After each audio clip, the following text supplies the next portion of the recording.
On Tuesday, the Federal Industry Minister, Greg Combet, said a Tony Abbott-led government would be the death knell for our auto industry. The Liberal Party policy will kill the auto manufacturing industry stone dead in this country. It will. It's not a piece of political rhetoric or hyperbole. Their policy is to take $500 million out of the support for the industry to the period to 2015 and place a further $1.5 billion in support after 2015 at risk. Now, no business can invest in those circumstances in the car industry, and the Liberal Party policy will see the car industry end in this country in 2016 or so. That's Industry Minister Greg Combet speaking to us earlier in the week.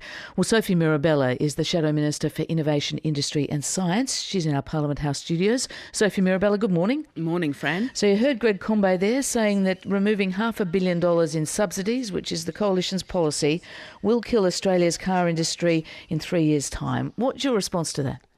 Well, no matter how often Greg repeats that ridiculous piece of political rhetoric, it doesn't make it right. It really is a deflection from the problems besetting the industry and really a pathetic attempt to try and deflect from Labor's poor record of auto policy over the last 5 years. How does removing $500 million, that's $500 million in subsidies though, how is that going to help the remaining industries, Holden and Toyota, stay in Australia?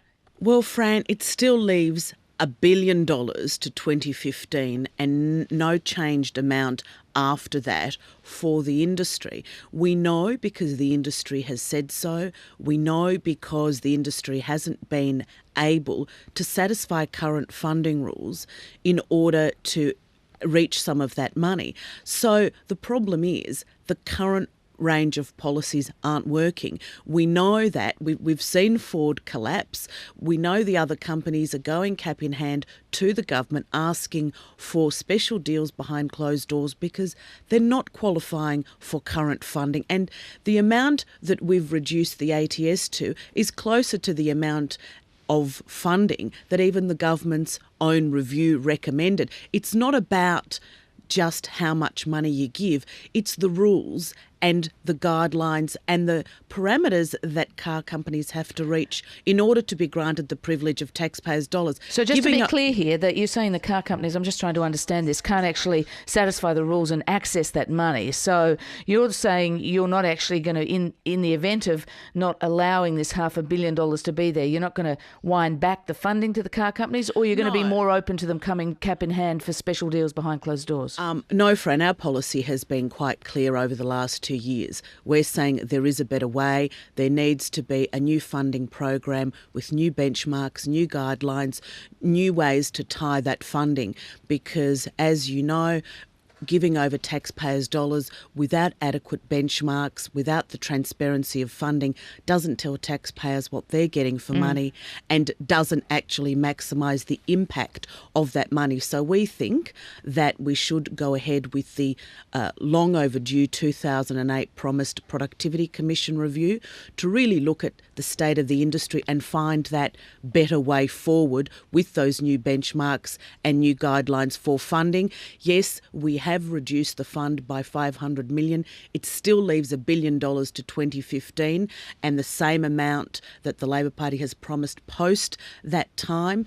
And what we're saying is that the current system is not working. We've seen that. On the program last week, we were speaking to a world-renowned manufacturing analyst who told us a couple of things, including that Australian government subsidies to our auto industry are low compared to the rest of the world, and he gave us the figures on that, which seemed to be quite clear, but also that what works and what we know has worked in other countries around the world to get their manufacturing sectors adjusted and re-energised is governments tying funding to certain outcomes, research and development outcomes. Is that the approach the Coalition is going to be looking at?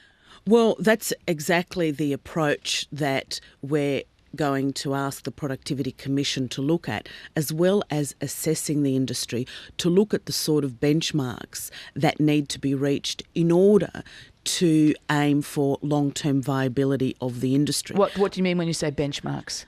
Well, new criteria for funding, and I'm not going to preempt the Productivity Commission, but for example, one obvious area in order for the auto sector to grow would be looking at how we can grow exports, because under the Howard government, exports grew by over 174%, and under this government, they've fallen by 27%. To be fair, there is a change in the taste of the car market, isn't there? Well, In that time.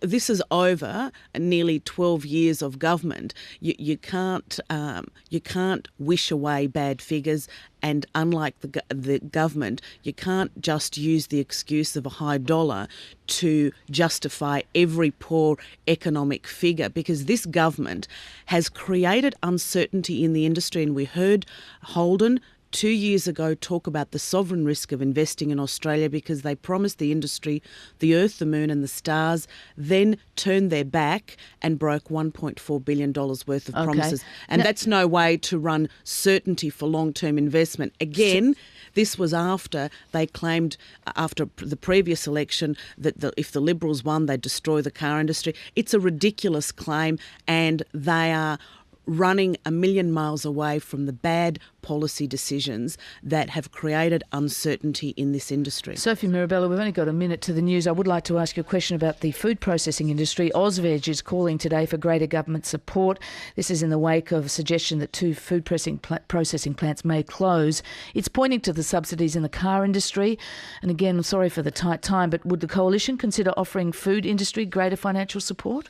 Look, what we will continue our discussions with the food industry. What we will do is remove the carbon tax that is imposing great costs on the industry and making imported product more competitive. And the carbon tax is minimal compared to the dollar, isn't it? Well, no, it's not. I've visited 300 factories, including food processors, over the last 3.5 years, Fran, and I can tell you what their costs are. Their input costs, particularly energy costs, are very significant. Okay. And those food processors that require refrigeration and pay for refrigerant gases pay a double whammy with Sophie the carbon Mirabella, tax. we have to leave it there. We're going to hit the news, but look forward to talking to you again soon. Thank you for joining us. Pleasure. RN, your world unfolding.